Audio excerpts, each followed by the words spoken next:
Nangunguna sa Bicol Region ng probinsya ng Camarines Sur sa flood control projects kung contract cost ang pag-uusapan. Base po yan sa datos na nakalap ng GMA Integrated News Research mula sa Sumbong sa Pangulo website. Pero may isang flood control project sa Camsur ang hindi pa natatapos at inabandona. Questionado rin umano ang kalidad ng nasabing proyekto. Balita hatid ni Mark Salazar. Ganito ang itsura ng flood control project na ito sa Barangay San Francisco, Baao, Camarines Sur. Mahigit 5 kilometrong kalsada dapat na may riprap sa gilid bilang panangga sa baha tuwing tag-ulan. Ang riverbank at road project na ito ay protection sana ng Baao sa baha kapag umapaw ang Baao Lake at connectivity sana para sa mga far-flung barangay na may access sila sa kabayanan ng Baao. Pero nakita nyo naman, ang proyektong ito ay abandonado, nakatiwangwang, nasisira ng hindi napapakinabangan. Nang manalanta ang bagyong Christine noong isang taon, lampas tao ang baha sa Barangay San Francisco. Hindi naman daw talaga sila umasa na poprotektahan sila ng flood control project dahil hindi nga ito tapos. Kailan ang huli pang may gumawa rito sa proyektong ito? Nung di pa nagbabagyo ng Christine. May nagagawa dyan. 2024. Ngayon wala na. 2024 meron pa. Oo, meron pa. Ngayon wala na. Ang backhoe na ito ng kontratista ay parang naglalarawan ng kanilang proyekto dito sa lugar na ito. Abandonado na. Sabi ng mga taga rito, huli raw nilang nakitang nagtrabaho ang backhoe na ito buwan bago sila sinalanta ng bagyong Christine. Hindi na nga tapos, ang mismong riprap kay questionin ng kalidad kahit hindi engineer ang makakita. Nagiging powder, oh. Yung buhos ng simento, nagiging buhangin.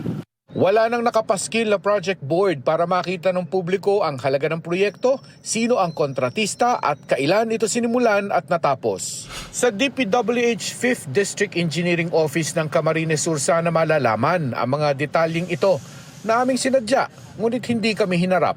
Wala rin gustong magsalita mula sa Mayor's Office ng Baao o kaya ng Municipal Engineer.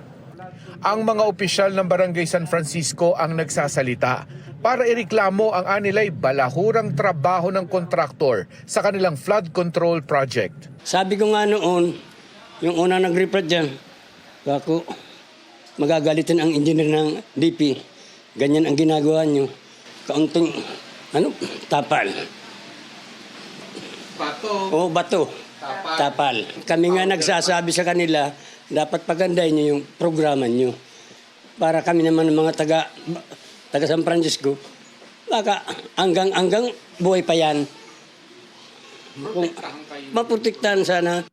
Dumulog na raw sila sa nakatataas mula munisipyo hanggang probinsya pero walang nagbago. Magbabantay kami doon. Kaya lang, wala naman kayo. Wala kami magawa. Yung amno ng kontratista. Sa amin, pag nagsasalita kami, ipaalam ko kay boss. Sino boss nila? Dapat kami, sa barangay council, bigyan nilang pag-asikaso. Kahit sanay na raw silang binabaha ang Baao, hindi pa rin daw nila masabayan ang paghahanda ang pataas na level ng baha taon-taon. Sa datos na nakalap ng GMA Integrated News Research sa Sumbong sa Pangulo website, sa Bicol Region, nangunguna ang Camarines Sur sa flood control projects kung contract cost ang pinag-uusapan. Meron ditong 250 proyekto na nagkakahalaga ng 17.5 billion pesos. Ang buong Bicol Region ay may 866 na proyekto na aabot sa 49.61 billion pesos. Ikatlo sa pinakamataas sa bansa, kasunod ng Region 3 at NCR. Katumbas ito ng nasa 9% ng kabuuang bilang at halaga ng flood control projects nationwide. Mark Salazar, nagbabalita para sa GMA Integrated News.